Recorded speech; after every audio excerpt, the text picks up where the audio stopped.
और श्रद्धेय आदरणीय श्रीमान सुनील आर्य जी के जन्मोत्सव उपस्थित केंद्रीय सभा के माननीय प्रधान श्रद्धेय आदरणीय लोक साहब, श्रद्धेय आदरणीय त्यागी जी, अन्य उपस्थित सभी आर्य महानुभाव, इस समाज के बहुत ही विद्वान पुरोहित प्रिय आचार्य दीपक जी, श्रद्धेय वंदनीय मातृशक्ति, मुझसे पूर्व बहुत सुंदर विचारों को आप लोग श्रवण कर रहे थे और एक गीत के माध्यम से भी परमात्मा की स्तुति, उसकी महिमा को हमने सुना है। उसकी महिमा के साथ साथ एक दुखद भी जानकारी कि पूरा का पूरा परिवार इसमें बड़ी समस्याओं में जूझ रहा है।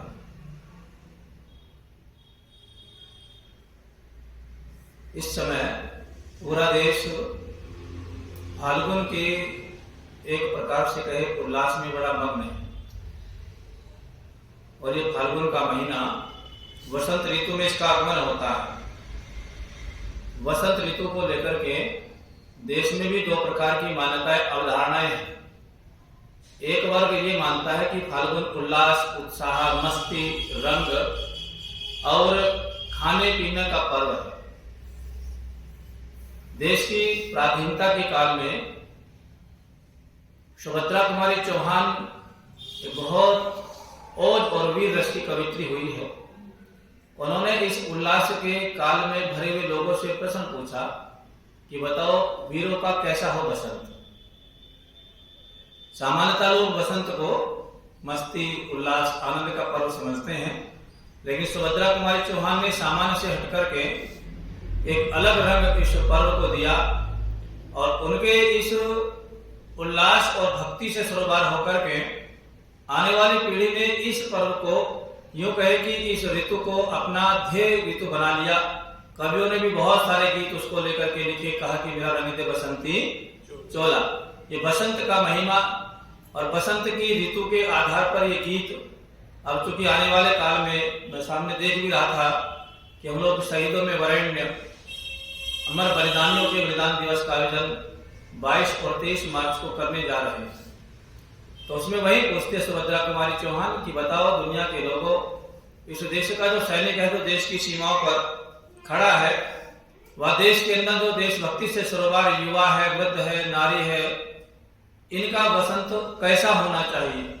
तो यहाँ प्रश्न पैदा होता है कि वसंत का उत्सव मनाना तब सार्थक है जब हमारा राष्ट्र स्वाधीन हो, राष्ट्र प्राधीन हो, जनता त्राहिमाम कर रही हो। तो देश के लोगों को कोई भी पर्व, कोई भी उत्सव अच्छा नहीं लगता। जब ये कविता लिखी गई थी उस समय देश प्राधीन था, आज स्वाधीन है, लेकिन वो स्वाधीनता हमें अधूरी प्राप्त हुई, ये तो सब जानते हैं। तो इस संदर्भ में जब हम इतिहास को पढ़ते हैं तो पता लगता है कि जिस समय देश की आजादी का आंदोलन चल रहा था, उस आंदोलन में देश में दो प्रकार की विचारधाराएं बनी।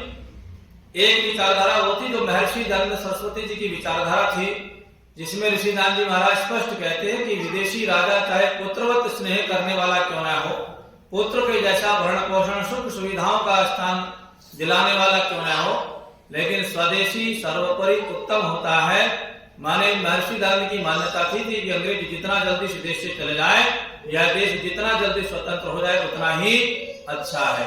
और ऋषि दयानंद की विचारधारा वेद पर आधारित थी। चारों वेदों में राष्ट्र भक्ति को लेकर के अनेक मंत्र आते हैं, लेकिन अथर्ववेद में पूरा का पूरा सूक्त परमपिता परमात्मा ने इस राष्ट्र को समर्पित किया है। और राष्ट्र में भी पृथ्वी सूक्त कहकर के उस सूक्त को हमारे यहाँ ऋषियों ने संबोधन दिया, विद्वानों ने उसको सम्मान दिया है। ये अथर्ववेद के 12वें कांड का पहला ही सूक्त, पूरा का पूरा ये पृथ्वी सूक्त से जाना जाता है।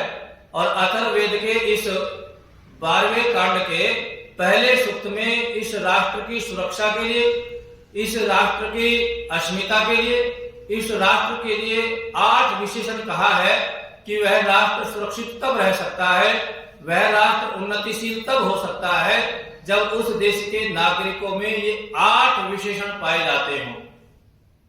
इसी सूक्त के आधार पर ऋषिधाम जी महाराज ने अपने पूरे के पूरे स्वतंत्रता के आंदोलन को गति दी। और ये अथर्ववेद का सूक्त कह रहा है कि सत्यम बृहद उग्रम दीक्षा तपो बृहद यज्ञ पृथ्वी धारयन्ति स नो भूतस्य भव्यस्य पत्यन्युरो लोकम पृथ्वी न कृणोतु।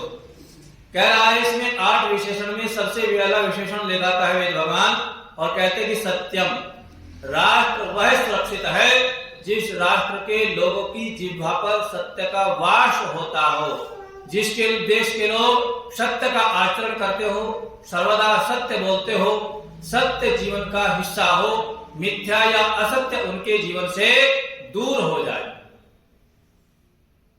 ऋषिदास जी महाराज के जीवन को यदि वेद के इस मंत्र पर देखें तो जिस समय देश के लोगों ने कहा कि महाराज आप विधर्मियों के विरुद्ध इतना आग न बुला करें, आप वेद के आधार पर जो विचार रखते हैं उस विचार के साथ साथ जो विधर्मियों की बखिया उधेड़ते हैं, ये राष्ट्र पराधीन है, यहाँ का कलेक्टर आपसे नाराज हो जाएगा, यहाँ के विधर्मी आपसे अप्रसन्न हो जाएंगे, हो सकता है वे आपकी बड़ी भारी हानि भी कर दें।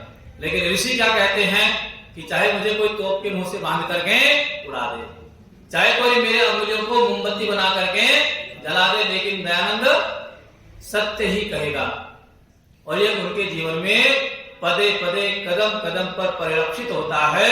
ऋषिदास जी महाराज ने वेद के इस आदेश को अपने जीवन में कितना ग्रहण किया। वर्तमान परिप्रेक्ष्य में देखते हैं कि राष्ट्र के लोग छोटे छोटे हित के लिए, अल्प काल में होने वाले लाभ के लिए बड़े से बड़ा झूठ भी बोलने से कतराते नहीं। ये इस प्रकार का आचरण, वेद के इस आदेश के विमुख हो जाना किसी भी राष्ट्र की उन्नति के लिए अच्छा नहीं है। यही कारण है कि आज भौतिक संसाधन तो हमारे पास काफी है। देश की स्वतंत्रता के बाद का यदि हमारा आर्थिक और भौतिक मूल्यांकन कोई करे तो हमने समृद्धि उन्नति तो बहुत की, लेकिन यदि हमारे आपस में विश्वास को देखें, एक दूसरे के प्रति भरोसा को यदि तोले, तो देश की आजादी के काल में, पराधीनता के दौर में जितना लोगों में आपस में प्रेम प्रीति था, वैसा आज दिखलाई न पड़ता है। कारण हमने वेद की इस पहली ही आज्ञा को, जो राष्ट्र की उन्नति में सबसे पहला कदम है, सत्य को अपने जीवन से कहीं न कहीं दूर कर दिया। हम पाते हैं क्रांतिकारियों के जीवन में, काकोरी कांड में पंडित राम प्रसाद बिस्मिल के जीवन की एक घटना आती है। वो पूरे के पूरे टीम के लीडर थे।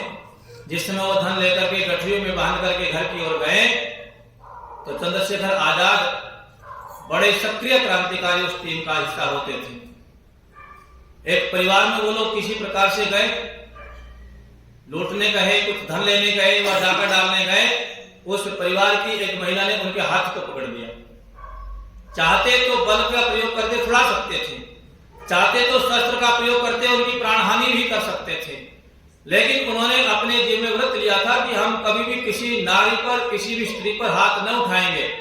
पाते हैं कि बहुत लंबी चर्चा, बहुत लंबा संघर्ष के बाद वो वहां से मुक्त हुए। वो तो उनके जीवन का अलग प्रसंग है, लेकिन सत्य उनके जीवन का कितना दृढ़ आचरण था कि वो चाहते तो बल से, चाहते तो अपने शस्त्र से वहां से बहुत सरलता के साथ मुक्त हो सकते थे, लेकिन वो मुक्त न हो सके। अनेक क्रांतिकारियों के जीवन में भी ये घटना आती है कि जब उनके जीवन में जो चाहते तो मिथ्या बोल करके अपने प्राणों को बचा सकते थे, अपने लाभ को प्राप्त कर सकते थे, लेकिन उन्होंने कभी भी सत्य से अपने जीवन को हटाया नहीं, विमुख न किया। यही कारण है कि आज हमारे जीवन में आदर्श बन करके प्रेरणा का काम करते हैं। लेकिन आजादी के बाद जब हमारे ऊपर कोई विशेष प्रभाव, विशेष दबाव किसी व्यक्ति का व किसी का ऐसा नहीं होता, लेकिन फिर भी हम छोटे छोटे व्यवहार में, छोटे छोटे आचरण में, छोटी छोटी क्रियाओं में झूठ को स्थान दे देते हैं। तो वेद कहता है कि वह राष्ट्र उन्नति करता है, उस राष्ट्र की प्रजा खुशहाल होती है, राष्ट्र वह सुरक्षित होता है जिस राष्ट्र के नागरिकों के जीवन में सत्य स्थापित हो। हमारे यहाँ तो आदेश भी आता है, सत्यम ब्रूयात्, सत्य बोलना चाहिए, प्रियम ब्रूयात्, लेकिन सत्य भी कैसा हो, प्रिय बोलना चाहिए। मां ब्रूयात् सत्यम अप्रियम, ऐसा सत्य भी न बोले जो दूसरे को अप्रिय लगे, कटु लगे। और आगे कहा कि ऐसा मिथ्या भी न बोले जो प्रिय हो। तो फिर कहा क्या करें कि अपने जीवन में कम बोलने को स्थान दे। एक बहुत अच्छे नीतिकार हुए हैं, उन्होंने लिखा है कि संसार में सत्यवादी जीवन में धारण करना है तो उसके लिए मौन को भी स्थान देना अनिवार्य है। जो व्यक्ति जितना कम बोलेगा उतना ही ज्यादा सत्य भी बोलेगा। लेकिन जब हम अधिक से अधिक प्रलाप करेंगे, अधिक से अधिक संवाद करेंगे, ज्यादा से ज्यादा भाषणबाजी होगी, अधिक से अधिक चर्चाएं करेंगे, तो चूंकि हमारे व्यवहार में जीवन में भी शब्दों का एक सीमित स्थान होता है। भले हम कितने भी बड़े विज्ञ हो जाएं, कितने भी विद्वान हो, लेकिन हमारे आचरण में, हमारे जीवन में, हमारे मस्तिष्क में भी सीमित शब्द होते हैं। उनका प्रयोग करते करते हमारी भी सीमाएं बन जाती है। लेकिन जब हमें सीमाओं के पार जाना है तो उस शब्दकोश के साथ हमें कुछ ऐसे शब्दों का सहारा लेना पड़ता है जो सत्य की श्रेणी में न आते हैं। इसलिए वेद कह रहा है कि यदि राष्ट्र को सुरक्षित, समृद्ध और उन्नतिशील और स्थायी रखना है तो उस राष्ट्र की प्रजा के जीवन में पहला गुण है, पहला आचरण है कि वह सत्य के ग्राही बन जाए, सत्य को अपने जीवन का हिस्सा बना ले। अगला आदेश कह रहा है कि बृहद ऋतम उग्रम, कहा कि जो रित है वह भी हमारे जीवन का हिस्सा होना चाहिए।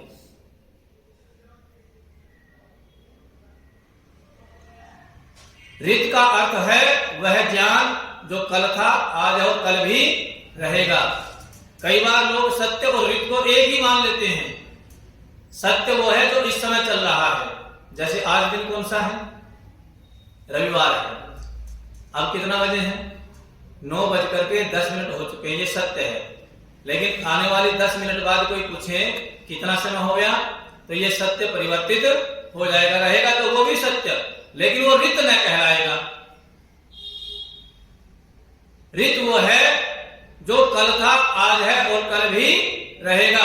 जैसे वेद का ज्ञान है, सृष्टि के आदि में भी जो था, सृष्टि के काल क्रम में वैसा ही बना रहा, आज हमारे काल में भी वैसा ही है। और हम न रहेंगे, हमारे आने वाली पीढ़ियां जब रहेगी तब भी वेद का ज्ञान वैसा ही रहेगा। सूर्य का जो प्रकाश है वह प्रकाश कल भी वैसा ही ऊर्जावान था जब हम न थे। आज हम और आप लोग हैं, आज भी यह प्रकाश वैसा ही है। लेकिन कल आप और हम न रहेंगे, हमारे भौतिक सुविधाएं और संसाधन न रहेंगे, ये भी काल कलवित हो जाएंगे, परिवर्तित हो जाएंगे। लेकिन सूर्य का प्रकाश तब भी वैसा ही होगा। सूर्य कल भी पूर्व दिशा में प्राचीन में उगता था, आज भी वैसा ही होता है। चंद्रमा कल भी अपनी शीतलता से औषधियों में रस आप्लावित करता था। कल भी सृष्टि के आदि से लेकर के वर्तमान तक ऋषि मुनियों ने, क्रांतिकारियों ने अपने जीवन का जो बलिदान देकर के शाश्वत सत्य को स्थापित करने के लिए जो राष्ट्र को उन्नतिशील बनाने में अपना योगदान दिया, आज भी हमारे सैनिक उस काम को कर रहे हैं। कल आप और हम लोग न रहेंगे, लेकिन इस देश की आने वाली पीढ़ी इस देश की अस्मिता, इसके भूभाग के लिए, इसकी उन्नति और इसकी समृद्धि के लिए अपने जीवन का बलिदान देती रहेगी। ये यथार्थ सत्य भी देश के प्रत्येक नागरिक के जीवन में होना चाहिए। लेकिन आज हम देखते हैं कि आज देश के लोगों में ऐसा यथार्थता ज्ञान न मिलता है। हम राष्ट्र के लिए भी छोटी छोटी चीजों से समझौता कर लेते हैं। बाजार में मिलावट की दुनिया को देखें। अब चूंकि होली का पर्व आने वाला है, तो अब से आप अखबारों को पढ़ना शुरू करेंगे तो अखबारों में प्रतिदिन इस प्रकार के विज्ञापन छपेंगे कि फला दुकान पे छापा मारा गया, इतना नकली खोया पकड़ा गया, इतने मिठाइयां नकली पकड़ी गई, इतने खाद्य पदार्थ मिलावटी पकड़े गए। और जो ही ये त्योहार समाप्त होगा, ये सारी सूचनाएं आनी, बोलो जी, बंद हो जाएगी। फिर कब आएगी? फिर आएगी जब यहाँ श्रावणी होगा, रक्षाबंधन का पर्व आएगा, तब फिर एक मुहिम इस देश के अंदर चलेगी। और वो मुहिम तब तक चलेगी जब तक रक्षाबंधन का पर्व विराम न लेगा। फिर एक बार मुहिम चलेगी जब दीपावली का पर्व आएगा। आप इस बात को नोट करके देखिए, वर्ष में 3-4 ऐसे पर्व आते हैं जिन पर्वों में ये मिलावट का बाजार बड़े चरम पर होता है। लेकिन इसके साथ साथ आप टेलीविजन पर देखिए तो वहां विदेशी कंपनियों की मिठाइयों के ऐड दिन रात चल रहे हैं। यहाँ तो थोड़ी ही मिलावट है, लेकिन उनमें तो 100% ही मिलावट है। तो केवल बनाए ही सिंथेटिक मिष्ठान से जाते, मिठाई से जाते, लेकिन उसको लेकर के खूब प्रचार प्रसार हो रहा है। और करने वाले कौन है? हमारे अपने देश के लोग। तो वेद कह रहा है ऐसे विचारधारा से भी राष्ट्र की उन्नति न होती है। हमारे जीवन में भी उग्र रित होना चाहिए। इसलिए ऋषिदान जी महाराज का ये आदेश हमें यहाँ स्मरण हो आता है कि अपने देश की उन्नति सब लोगों को मिलकर के करनी चाहिए। एक से उन्नति ना होगी। उन्नति कब होगी? जब इस देश के लोग इस देश के संसाधनों के साथ में, इस देश की व्यवस्था के साथ में, इस देश की शिक्षा व्यवस्था के साथ में, इस देश के पहनावे के साथ में, इस देश की भाषा के साथ जब अपने आप को जोड़ देंगे। यदि भाषा की बात आए तो भाषा को लेकर के भी देश में बहुत बड़ा विवाद आजादी से लेकर के वर्तमान तक चल रहा है। व्यवहार में तो हमारी राष्ट्रभाषा हिंदी आती है, लेकिन इस देश से गली से लेकर के संसद तक आज तक हम लोग हिंदी को अपने देश की राष्ट्रभाषा स्थापित न करा पाए। कभी नेहरू ने मुहिम चलाई थी, उन्होंने हिंदुस्तानी और दूसरी हिंदी को लेकर के विचार दिया और वो चलते चलते राजभाषा और राष्ट्रभाषा के मध्य में हिंदी उलझ गई। और आज शिक्षा व्यवस्था में देखे तो सारे के सारे बाजार पर जैसा मिठाइयों के ऊपर विदेशी मिठाइयों का, विदेशी नीति से बने मिष्ठान का अधिकार है, वैसे ही देश के शिक्षा तंत्र पर भी विदेशी भाषा का बाजार पूर्णतः स्थापित हो चुका है। व्यवहार में हिंदी बोले, घर में हिंदी बोले, लेकिन जब इस देश के नागरिकों के जीवन में भाषा के चुनाव का प्रकरण आता है, प्रसंग आता है, तो लोग कौन सी भाषा बोलते हैं? और आजकल अंग्रेजी के भी बहुत सारे वर्जन आ गए हैं। इतने वर्जन अंग्रेजी के, इतने तो मोबाइल के भी नहीं है। अब उसमें भी लेकर के कोई लैटिन है, कोई अमेरिकन है, कोई दूसरी है, कोई तीसरी है, कोई चौथी है, पांचवी है, उसके भी प्रशिक्षण चल रहे हैं। तो वेद का उपदेश, दूसरा आदेश कह रहा है कि ऋत उग्रम, हमारे जीवन में जो उग्र ऋत है वह स्वामी श्रद्धानंद के समान स्थापित हो जाए। उनके जीवन का प्रसंग आता है, क्योंकि आजादी के बड़े योद्धा थे स्वामी श्रद्धानंद जी महाराज। उर्दू भाषा में अखबार निकालते थे, पत्रिकाएं निकालते थे, लेकिन जब गुरुकुल कांगड़ी खोलने के बाद एक बार विचार आया कि ऋषिदान जी महाराज तो आर्य भाषा कहकर के सम्मान देते हैं, हम ऋषि को सच्ची श्रद्धांजलि कैसे दे पाएंगे? तो वहां लिखा है कि रातों रात उन्होंने अपने उस अखबार को उर्दू से बदल करके हिंदी भाषा में कर दिया। संपादक ने कहा महाराज बड़ी हानि हो जाएगी, हिंदी भाषा के पाठक न मिलेंगे, उर्दू का तो व्यवहार है, व्यापार है, उर्दू पढ़ने समझने वाले लोग बहुत है, इसलिए आपका अखबार बिकता है। लेकिन आप इसको हिंदी भाषा में जो ही करेंगे, इसकी पाठक संख्या दर में कमी आएगी और इस अखबार की प्रतियों की दर आने से हमें घाटा भी हो जाता है, होगा भी। लेकिन स्वामी श्रद्धानंद ने किसी की न मानी, रातों रात अपने निर्णय को बदल करके उस अखबार को हिंदी भाषा में किया और उसको हिंदी में किया। गुरुकुल कांगड़ी के सारे पाठ्यक्रम को भी उन्होंने आर्य भाषा हिंदी में अनुवादित कराया। विदेशी भाषा की पुस्तकों के अनुवाद करने की बारी आई तो बड़ी बड़ी महंगी दक्षिणा देकर के विद्वानों को लाए और ला करके उस काल में जब लोग कल्पना तक न कर सकते थे कि क्या ऐसा भी संभव है, सारी भाषाओं को आर्य भाषा में सारी पाठ्य पुस्तकों को में करा करके गुरुकुल कांगड़ी के विद्यार्थी को पढ़ाया।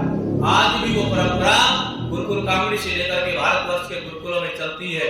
लेकिन दुर्भाग्य यही है कि हम लोग चाहते तो है कि गुरुकुल उन्नति करे, हम चाहते तो है गुरुकुल समृद्ध हो, लेकिन जब अपने बच्चों को भेजने की या अपने आप कुछ इस प्रकार की योजना बनाने की बारी आती है तो हम फिर कहीं ना कहीं वहां से कदम पीछे हटा करके हमारी नीतियां फिर दूसरे प्रकार के विद्यालयों की ओर चली जाती है।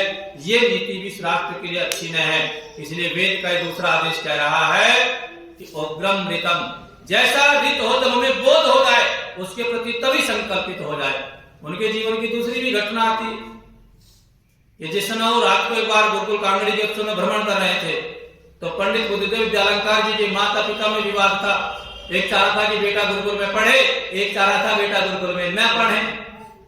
तो दोनों के चर्चा को सुनकर के रात भर में पूरी रात मुंशीराम ने विचार किया और सुबह संकल्प किया कि मुझे सन्यासी हो जाना चाहिए। लोगों के मन में एक प्रश्न है कि ये व्यक्ति भी परित रही है, इसके पास जालंधर की कोठी है, प्रेस है, ये है वो है, मुझे सर्वस्व दान कर देना चाहिए, क्योंकि बिना दान के किए समाज में प्रसिद्धि न प्राप्त होती है, बिना आचरण के लोगों में वैसा यश न जाता है। अगर अभी भी देश के लोगों में विचार है कि महात्मा मुंशीराम गुरुकुल कांगड़ी के साथ साथ अपनी कुछ पैतृक और अपने पारिवारिक संपदा के भी रक्षक है तो मुझे उसको छोड़ देना चाहिए। रातों रात उन्होंने निर्णय लेकर के अगले दिन संन्यास की घोषणा कर दी। ऐसा ऋत, ऐसा उग्र रीत हमारे जीवन का हिस्सा बने तो ये राष्ट्र कितना उन्नतिशील होता है। गुरु गोविंद सिंह जी के जीवन की घटना आती है। उनके पिता के पास कश्मीरी पंडित आए और कश्मीरी पंडितों ने आकर के जब अपनी पूरी व्यथा कथा कही तो उनके पिता ने एक लंबी आह भरी और भर करके कहा कि ये राष्ट्र, ये भारत माता बहुत बड़े महापुरुष का बलिदान मांगती, कौन देगा? छोटा सा बालक खड़ा था पास का, पिता आपसे बड़ा बलिदान कौन हो सकता है, अपना बलिदान क्यों न दे सके आप? बस यहीं से भावना बनी और वेद के इस आदेश को पिता ने आत्मसात किया और अपना बलिदान देने के लिए उद्यत हो गए। उसके बाद क्या बढ़िया गौरव मिला गुरु गोविंद सिंह जी महाराज को। एक बलिदानी पिता के पुत्र है और बलिदानी पुत्रों के पिता है। ऐसे लोग विरले होते संसार में, लेकिन वेद का यह आदेश जहां हमें निर्देश करता है वही ये भी हमें प्रदर्शित करता है, उपदेश करता है, प्रेरणा देता है कि ऐसा रीत ही हमारे राष्ट्र की सुरक्षा और राष्ट्र की उन्नति में सहायक है। तीसरा कह रहा है दीक्षा, ये भी हमारे जीवन का हिस्सा होना चाहिए, मिशन हमारे जीवन का हिस्सा बने। इंग्लिश में कहावत आती है एजुकेशन एंड मिशन, शिक्षा और दीक्षा। आज एजुकेशन तो है लेकिन उसके साथ मिशन दिखाई न पड़ता है। प्राचीन काल में जिस समय हमारे यहाँ गुरुकुल परंपरा होती थी तो प्रत्येक आचार्य अपने शिष्य के मस्तिष्क में मिशन स्थापित करता था। गुरु द्रोण के भी जीवन की घटना आती महाभारत में, तो अपने शिष्यों को सबको लेकर के गए और मैदान में बैठा करके कहा कि बताओ मेरा कौन सबसे प्रिय शिष्य है? साबुर हाथ भाई गुरुजी हम आपके लाडले शिष्य है। तो बोलो परीक्षा लो तो देंगे? बोले हाँ देंगे कि राजा विराट को बंदी बना करके लाओ। गए सब, न बन पाए, बाद में बंदी बना करके लाए पांडव। ऐसा एक लक्ष्य, ऐसा एक केंद्र प्रत्येक आचार्य, प्रत्येक विद्यार्थी और प्रत्येक माता पिता अपनी संतान के मस्तिष्क में स्थापित करते थे कि आपके जीवन का ये उद्देश्य है। लेकिन आज किसी भी विद्यार्थी से पूछो इस राष्ट्र के अंदर बेटा पढ़ लिख करके क्या बनोगे, तो सबका एक ही उद्देश्य है कि पढ़ लिख करके नौकरी करेंगे, नौकर बनेंगे। अब जब देश की सारी प्रजा नौकर बनेगी तो नौकर को नियंत्रित करने के लिए, कंट्रोल करने के लिए, उसको चलाने के लिए और देहाती भाषा में तो हाँकने के लिए एक मालिक की, स्वामी की भी आवश्यकता बोलो जी पड़ेगी। स्वामी कहां से आएंगे? तो जिनको हमारे पूर्वजों ने बलिदान दे करके विदेश लगाया था फिर से वही हमारे देश में आ जाएंगे। और राजीव दीक्षित जी कहा करते थे कि कभी ईस्ट इंडिया कंपनी हमारे देश में आई थी। कौन सी कंपनी? उस ईस्ट इंडिया कंपनी ने इस देश के साथ कितना हानि की वो किसी से छिपी न है। लेकिन आज इस देश में हजारों ईस्ट इंडिया कंपनी व्यापार और व्यवहार कर रही है। आज किसी को फिक्र न है। विचार करें कि एक विदेशी कंपनी ने हमारे देश की कितनी हानि की। आज ये सारी कंपनियां मिलकर के इस देश की कितनी बड़ी हानि कर रही है। कारण है कि आज देश के लोगों के मस्तिष्क में कोई उद्देश्य न है। हमारे जीवन का कोई उद्देश्य नहीं। उद्देश्य है तो बस खाओ पियो मौज उड़ाओ, खाओ पियो पैसे कमाओ, खाओ पियो बढ़िया बढ़िया महल बनाओ, कोठी बनाओ। लेकिन याद रखें कोठिया ये महल हम राजपूतों से ज्यादा समृद्ध न कर पाएंगे। हम इन मंदिरों को उन मंदिरों से सुदृढ़ न कर पाएंगे तो हमारे पूर्वजों ने बनाए। लेकिन सारे महल पराधीन हुए, सारे मंदिर तोड़े गए और आज हमें कोई गिला शिकवा उस इतिहास के ऊपर न है। क्योंकि उस समय जब वो वीरता की लहर लगी, जिस समय वो आजादी का आंदोलन चला, जिस समय वो स्वधर्म के लिए बलिदान की परंपरा इस देश में शुरुआत की गई, उस काल में माता पिता, आचार्य और अपने स्वजन, अपनी प्रजा के मध्य में एक उद्देश्य स्थापित करते थे कि आपके जीवन का एक उद्देश्य है। माता जीजाबाई अपने बेटे शिवा को लेकर के गई और दिखाया शिवा को कि बेटा ये वो किला है ना जो सामने मैं देखती हूँ, सुबह मेरे कलेजे में तीर से छूटते हैं। इस ध्वज की फहराती पताका को मैं देख करके चैन से सो न पाती हूँ। बोले माँ मैं क्या करूं? मुझे ये ध्वज वहां से उतर करके उसके स्थान पर कौन ध्वज लहराना चाहिए। माँ ने एक लक्ष्य दिया अपने बेटे को और 13-14 वर्ष के उस बालक ने अपने मित्रों को साथ लेकर के उस किले को फतेह किया। और किले को फतेह किया सो किया, ऐसा छत्ता हाथ लगा, इतना घन हाथ लगा कि अगले 2-3 साल तक किले पर किले वो 14-15 साल का बालक चीखता चला गया। क्या आज ऐसी माताएं इस राष्ट्र में दिखलाई पड़ती? क्यों? क्योंकि हमने वेद की तीसरी आज्ञा को, जो वेद कह रहा है कि दीक्षा और अथर्ववेद का मंत्र भी कहता है व्रतेन दीक्षामाप्नोति दीक्षामाप्नोति दक्षिणा श्रद्धामाप्नोति श्रद्धा सत्यम आप्यते। यदि जीवन में सत्य को स्थापित करना चाहे तो उसमें दीक्षा का भी स्थान महत्वपूर्ण। हमारे जीवन का कोई न कोई उद्देश्य भी होना चाहिए, कोई न कोई लक्ष्य भी होना चाहिए, मिशन भी जीवन का होना चाहिए। मैं तो कई बार विचार करता हूं कि अंग्रेजों ने कितना बड़ा जहर लेकर के इस देश के अंदर आगमन किया था। उन्होंने जब यहाँ विद्यालय खोले तो उनका नाम ही रखा बैप्टिस्ट मिशन स्कूल। उसमें मिशन शब्द आता था कि हमारा उद्देश्य है कि इस देश में ऊंचे से लेकर के गांव गली तक के बच्चे को ईसा मसीह की सेना का सैनिक बना देना। और स्वामी श्रद्धानंद के जीवन की तो घटना थी, जब वो बच्चे घर लौट करके आए तो उन्होंने गीत के रूप में, कविता के रूप में कितने गर्व के साथ सुना कि ईसा ईसा बोल तेरा क्या लगेगा मोल, ईसा मेरा राम रमैया ईसा मेरा। लेकिन चूंकि स्वामी श्रद्धानंद थे, हम जैसे सामान्य व्यक्ति ना थे, बस यही शब्द कान में आते ही एकदम से अपने बच्चों को विद्यालय जाने के प्रतिबंध लगा। कल से आप विद्यालय नहीं जा पाएंगे, बोले हमारी शिक्षा बोले घर पे हो। और आज हम देखते हैं कि कई बार तो बड़ा हृदय रोता भी है विचारों को सुन करके। आज हमारे बच्चे घरों में आते हैं और हम भी जाते हैं कई बार तो घरों में, तो बड़े चाव से सुनाते हैं, बेटा पोएम सुनाओ आचार्य जी आए, सुनाओ भाई क्या सुनाएंगे, बोले ट्विंकल ट्विंकल लिटिल स्टार। कितना बड़ा पाखंड, कितना मिथ्या झूठ इस देश के बच्चों के मस्तिष्क में स्थापित कर दिया गया। कहा तारे कैसे कैसे हैं, बोलो लिटिल लिटिल, छोटे छोटे। अरे एक एक तारा इतना विशाल इस ब्रह्मांड में है, इस पृथ्वी से कई कई हजारों हजार गुना बड़े तारे इस देश के लोगों की मस्तिष्क में कहा ये कौन सा कोहरा डल गया। माता पिता खुश हो गए, पढ़ा लिखा वो वर्ग जो रोज विद्वानों को सुने, पढ़ा लिखा वो वर्ग जो रोज विचारों को सुने, तो औरों को उपदेश करे। इतने बड़े बड़े ग्रह नक्षत्र पढ़ाया जाता है कि हमारे सिर पे राहु चढ़ गया, केतु चढ़ गया, ये शनि चढ़ गया। दुनिया के देश के लोग चढ़े जा रहे हैं इन ग्रहों पे, और हमारे देश के लोगों के सिर पे ये ग्रह चढ़े जा रहे हैं। क्या कहेंगे इसको? इसको वेद के इस आदेश की अवहेलना का परिणाम कहेंगे कि हमारी जिंदगी का उद्देश्य न रहा। हमने दीक्षा को अपने जीवन से बाहर ही कर दिया। पहले लोग जाते थे आचार्यों के पास, गुरुओं के पास, आचार्य जी हमें दीक्षा दीजिए, दीक्षित कर लीजिए, और वो दीक्षा देते थे कि अब आपका ब्रह्मचर्य आश्रम आ गया है। फिर दीक्षित करते थे गृहस्थ आश्रम में जाइए, और जब वानप्रस्थ की उम्र हो जाए तो फिर वानप्रस्थ में आकर के फिर दीक्षित होते थे, और जब वानप्रस्थ में संस्कार पक जाए तो फिर जाकर के संन्यास ले लिया, बोलो जी, करते थे। आज देखें तो कहाँ है आश्रम, ब्रह्मचारी दिखाई नहीं पड़ता, गृहस्थी घर में दिखाई नहीं पड़ता। गृहस्थी टिप्पण लेके भाग रहा है सब अपनी नौकरी के लिए, बेचारा घर खाली पड़े, घर में कौन, ये 8 और 60 के दोनों झगड़ रहे घर। परेशान है बुढ़ा भी, परेशान है बुढ़िया भी, इन दोनों से बहुए परेशान। बोले सुबह उठ के इन बच्चों की फरमाइश, शाम को इसको डे की फरमाइश, दिन में इसकी दवाइयां, बच्चे के स्कूल का होमवर्क, हमारी तो जिंदगी क्या हो गई। क्योंकि हमने वेद के इस आदेश को, दीक्षा को अपने जीवन का उद्देश्य, अपने जीवन का लक्ष्य न बनाया। और याद रखिए, जिस देश के लोगों का तो छोड़िए, यदि आम आदमी के भी एक विद्वान हुए हैं सुकरात अरस्तु नाम के, उन्होंने कहा था कि लक्ष्यहीन व्यक्ति जंगल में भटकने के समान है। हमारा जिंदगी भी उलझ गई है। हम भी जाते हैं घरों में, किसी से पूछो जीवन कैसा चल रहा है, बोले बस पूछो मत, जिंदगी बड़ी तन्हाई में गुजर रही है। हम लोग कहते हैं आओ बिल्कुल चले वानप्रस्थ ले लो, बोले ना वानप्रस्थ नहीं लेंगे। ये जो महल कोठी बनाई इसका सुख भी तो भोगना है। सुख क्या भोगना है? सुबह उठते आयुर्वेद की गोलियां, दोपहर में रोटी सोखी फुल के, उनमें घी नहीं, उनमें मिठाई नहीं, कोई रंग नहीं, रात को फिर वही जीवन। क्या जीवन है?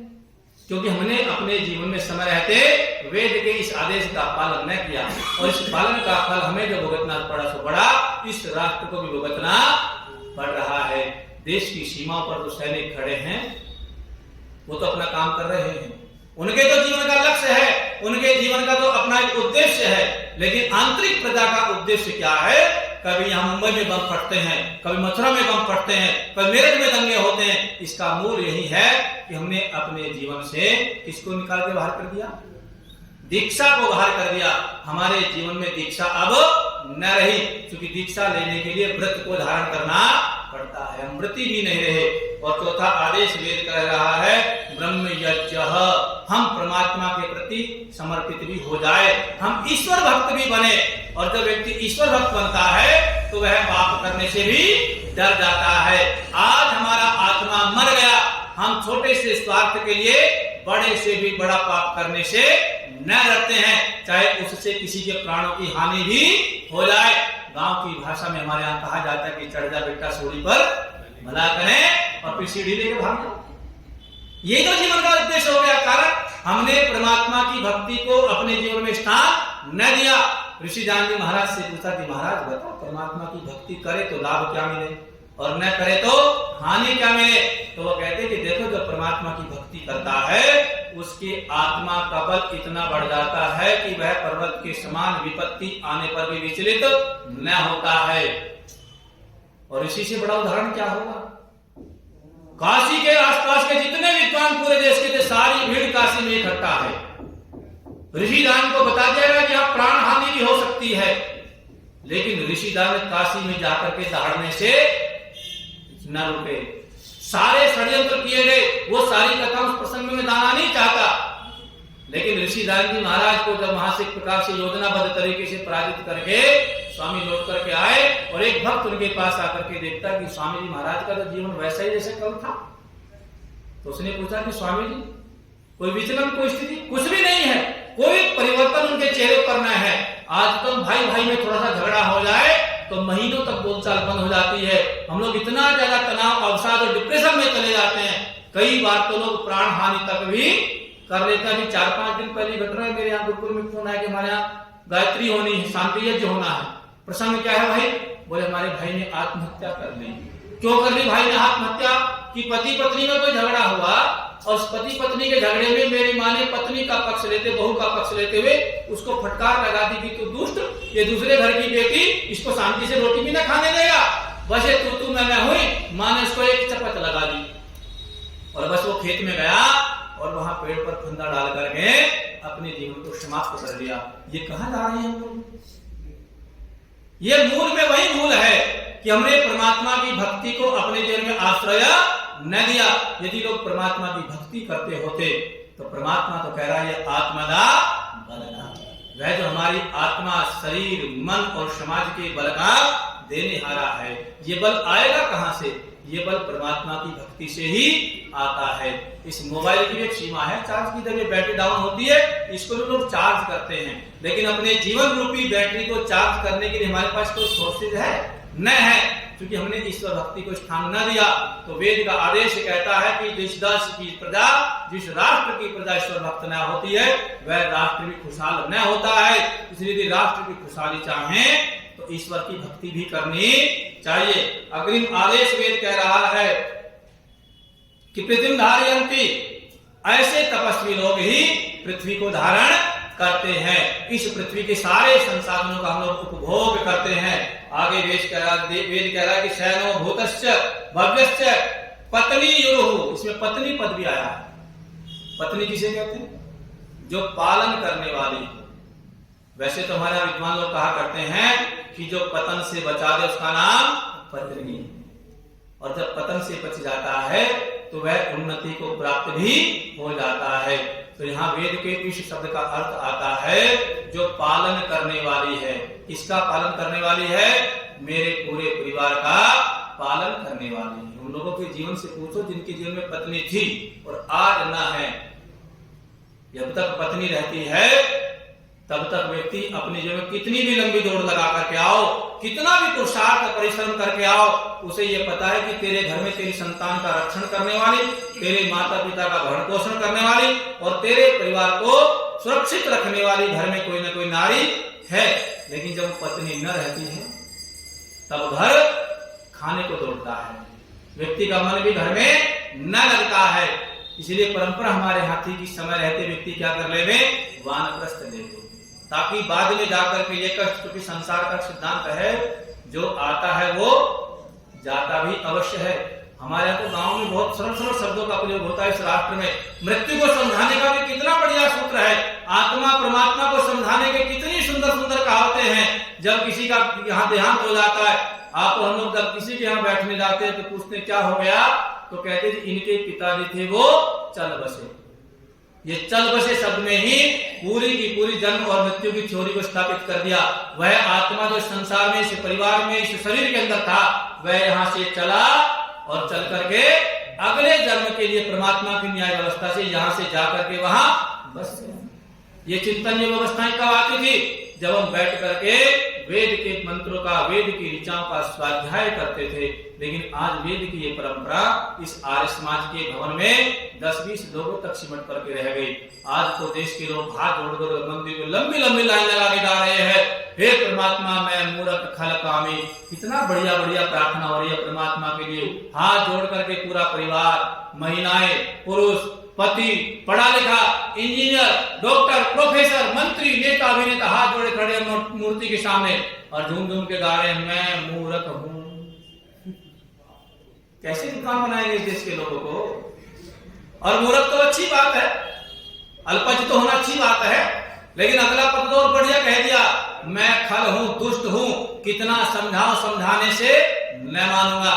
यहां तक भी ठीक है, लेकिन तीसरा शब्द तो कमाल कह दिया मैं कामी हूं, अंतरक्तवैश, मैं चरित्रहीन हूं। जिस देश के लोग तालियां बजा बजा करके ऐसे ऐसे विशेषणों को परमात्मा की भक्ति माने, तो बोलो वहां कल्याण कैसे होगा? समय अपनी गति के साथ दौड़ रहा है, क्योंकि ये काल राष्ट्रभक्ति का काल है। इस देश के लोग उल्लास तब तक मना पाते हैं जब इस देश की सीमाएं सुरक्षित है। देश की सीमाओं पर खड़े आपके हमारे परिवार के बेटे जब तक बंदूक ताने वर्दी पहने वहां खड़े हैं, तब तक इस देश के लोग होली दिवाली बड़े आनंद से मनाते हैं। लेकिन जब इस देश की सीमाएं असुरक्षित हो जाएगी, हम इन त्योहारों को मनाना भी भूल जाएंगे। इसलिए ऐसे काल में बैठकर के हम वेद के मंत्रों का भी स्वाध्याय करें और वेद के स्वाध्याय के साथ साथ इसके ऊपर अपने जीवन में आचरण को भी स्थान दें और उस आचरण को अपने तक सीमित न रखें, अपने परिवार में, अपने बच्चों तक, अपने आने वाली संतति तक पहुंचाने का काम करें। तो कहीं न कहीं इन पर्वों को मनाने का हमारा उद्देश्य प्रयास सार्थक होगा, क्योंकि परह पर्वणि धातु से पर्व शब्द बनता है, जो जोड़ करके रखे उसका नाम पर्व है। हमारे हाथ में जो उंगलियां होती है इन्हें भी पर्व कहा जाता है। और अब तो पर्वों का प्रारंभ सा एक प्रकार से कहे तो हो गया है। अब होली के बाद त्योहारों की एक प्रकार से कहे तो लंबी श्रृंखला इस देश के अंदर मनाई जाएगी। परमात्मा करे सबके जीवन में ये पर्व उल्लास लेकर के, आनंद लेकर के आए। इस देश के अंदर प्रत्येक नागरिक सुरक्षित और समृद्धशाली होकर के इस राष्ट्र की उन्नति में अपना योगदान दे सके। आप सभी ने मेरे विचारों को बैठ करके बड़े लज्जित होकर के सुना है। बहुत लंबे कालखंड के बाद